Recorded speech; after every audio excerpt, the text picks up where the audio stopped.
ವೇದಿಕೆಯಲ್ಲೇ ಮಾಜಿ ಸಂಸದ DK Suresh ಭಾವುಕರಾಗಿದ್ದಾರೆ. Doctor Manjunath ವಿರುದ್ಧ ಸೋಲು ಏನು ಅನುಭವಿಸಿದ್ರು ಅದನ್ನ ನೆನೆದು ಕಣ್ಣೀರು ಹಾಕಿದ್ದಾರೆ. ಇದು ಮೈತ್ರಿ ಗೆಲುವಲ್ಲ, ನನ್ನ ವಿರುದ್ಧದ ಆಕ್ರೋಶದ ಗೆಲುವು ಅಂತ. ಅಂದ್ರೆ ಅವರ ಗೆಲುವನ್ನ ನಾನು ಸ್ವೀಕಾರ ಮಾಡ್ತೀನಿ ಅಂತ ಕನಕಪುರದಲ್ಲಿ ಡಾಕ್ಟರ್ ಮಂಜುನಾಥ್ ಬಗ್ಗೆ ಸಂಸದ ಡಿಕೆ ಸುರೇಶ್ ಹೇಳಿಕೆ ಕೊಟ್ಟಿದ್ದಾರೆ. ಇನ್ಫ್ಯಾಕ್ಟ್ ಮಾಜಿ ಸಂಸದ ಅಂತ ಹೇಳ್ಬೇಕು ಅವ್ರನ್ನೀಗ. ನಾನು ಮಾಡಿದ ಕೆಲಸಗಳು ಇನ್ನೂ 5 ವರ್ಷ ನಡೆಯುತ್ತೆ. ರಾಜಕಾರಣದಲ್ಲಿ ಸಾಮಾನ್ಯವಾಗಿ ಸೋತಿದ್ದೀನಿ, ಆದರೆ ಇದೆಲ್ಲ ಸೋಲು ಗೆಲುವು ಸಾಮಾನ್ಯ. ನಾನು ಸೋತಿದ್ದೀನಿ, ಆದರೆ ಸುಮ್ಮನೆ ಕೂರಲ್ಲ ಅಂತ ಡಿ ಕೆ ಸುರೇಶ್ ಹೇಳಿದ್ದಾರೆ.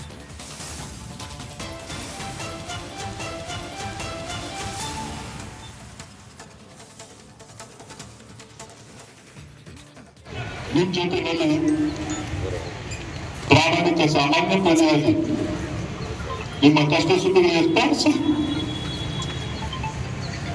ಒಬ್ಬ ಕಾಂಗ್ರೆಸ್ ಕಾರ್ಯಕರ್ತಾಗಿ ಕನಕಪುರದ ಅಭಿವೃದ್ಧಿಗೆ ಹಗಲು ರಾತ್ರಿ ಡಿ ಕೆ ಶಿವಕುಮಾರ್ ಅವರ ನೇತೃತ್ವದಲ್ಲಿ ನಮ್ಮೆಲ್ಲರ ಮಾರ್ಗದರ್ಶನದಲ್ಲಿ ನಾನು ಕೆಲಸ ಮಾಡ್ತೇನೆ. ತಾವೆಲ್ಲರೂ ಕೂಡ ಧೈರ್ಯವಾಗಿರಿ. ಇದು ಕೇವಲ ಆಕಸ್ಮಿಕ ಒಂದು ದುರ್ಘಟನೆ. ಇದನ್ನ ಯಾರು ಕೂಡ ಪರ್ಮನೆಂಟ್ ಅಂತ ತಿಳ್ಕೊಬೇಡಿ. ನಿಮ್ ಜೊತೆಯಲ್ಲಿ ಪ್ರಾಮಾಣಿಕ ಸಾಮಾನ್ಯ ಪ್ರಜೆಯಾಗಿ ನಿಮ್ಮ ಕಷ್ಟ ಸುಖಗಳಿಗೆ ಸ್ಪಂದಿಸಿ ಒಬ್ಬ ಕಾಂಗ್ರೆಸ್ ಕಾರ್ಯಕರ್ತಾಗಿ ಕನಕಪುರದ ಅಭಿವೃದ್ಧಿಗೆ ಹಗಲು ರಾತ್ರಿ ಡಿ ಕೆ ಶಿವಕುಮಾರ್ ಅವರ ನೇತೃತ್ವದಲ್ಲಿ ನಮ್ಮೆಲ್ಲರ ಮಾರ್ಗದರ್ಶನದಲ್ಲಿ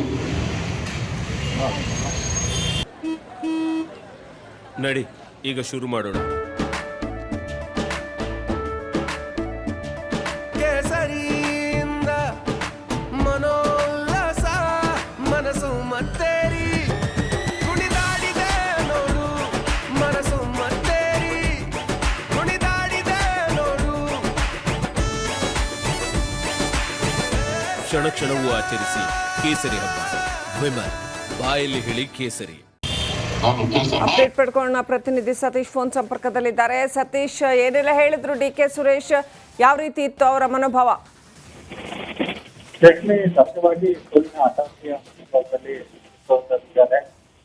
ಕಾರ್ಯಕ್ರಮವೊಂದರಲ್ಲಿ ಡಿ ಕೆ ಸುರೇಶ್ ಅವರು ಸೋಲಿನ ಬಗ್ಗೆ ಮಾತನಾಡಿದ್ದಾರೆ, ಕಣ್ಣೀರು ಹಾಕಿದ್ದಾರೆ.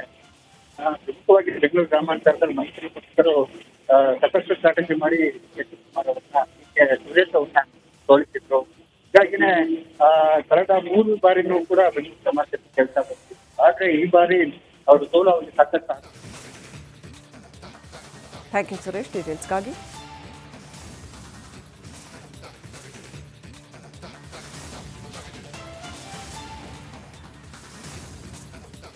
ಮೈತ್ರಿ ಪಟ್ಟಾಭಿಷೇಕದ ಮೂಲಕ ಮೋದಿ 3.0 ಯುಗ ಶುರುವಾಗಿದೆ. 3ನೇ ಬಾರಿಗೆ ಪ್ರಧಾನಿಯಾಗಿ ಮೋದಿ ಪ್ರಮಾಣ ವಚನ ಸ್ವೀಕಾರ ಮಾಡಿದ್ರು. ಐತಿಹಾಸಿಕ ಸಮಾರಂಭಕ್ಕೆ ರಾಷ್ಟ್ರಪತಿ ಭವನ ಸಾಕ್ಷಿಯಾಯಿತು.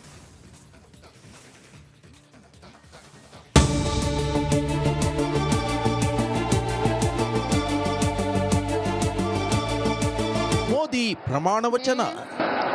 मैं नरेंद्र दामोदर दास मोदी ईश्वर की शपथ लेता हूं कि ಹ್ಯಾಟ್ರಿಕ್ ಪ್ರಧಾನಿಯಾಗಿ ನಮೋ ಪ್ರಮಾಣ ವಚನ. ಮೋದಿ 3.0 ಯುಗಾರಂಭ ಆಗ್ತಿದ್ದಂತೆ ಜಯಘೋಷ. ನಮೋ ಪಟ್ಟಾಭಿಷೇಕಕ್ಕೆ ಗಣ್ಯಾತಿ ಗಣ್ಯರು ಸಾಕ್ಷಿ. ಸತತ 3ನೇ ಬಾರಿ ಪ್ರಧಾನಿಯಾಗಿ ನರೇಂದ್ರ ಮೋದಿ ಪದಗ್ರಹಣ ಮಾಡಿದ್ರು. ರಾಷ್ಟ್ರಪತಿ ಭವನದಲ್ಲಿ ನಡೆದ ಸರಳ ಸಮಾರಂಭದಲ್ಲಿ ಪ್ರಮಾಣ ವಚನ ಸ್ವೀಕರಿಸಿದ್ರು. ಪ್ರೆಸಿಡೆಂಟ್ ದ್ರೌಪದಿ ಮುರ್ಮು ಪ್ರತಿಜ್ಞಾವಿಧಿ ಬೋಧಿಸಿದ್ರು. ಮೋದಿ ಪ್ರಮಾಣ ವಚನ ವೇಳೆ ಅಭಿಮಾನಿಗಳು ಮೋದಿ ಮೋದಿ ಅಂತ ಜೈಕಾರ ಹಾಕಿದ್ರು. मैं नरेंद्र दामोदर दास मोदी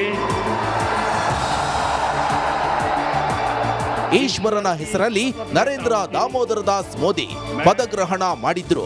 ನಮೋಗೆ ಮುರ್ಮು ಪ್ರತಿಜ್ಞಾವಿಧಿ ಬೋಧಿಸಿದ್ರು.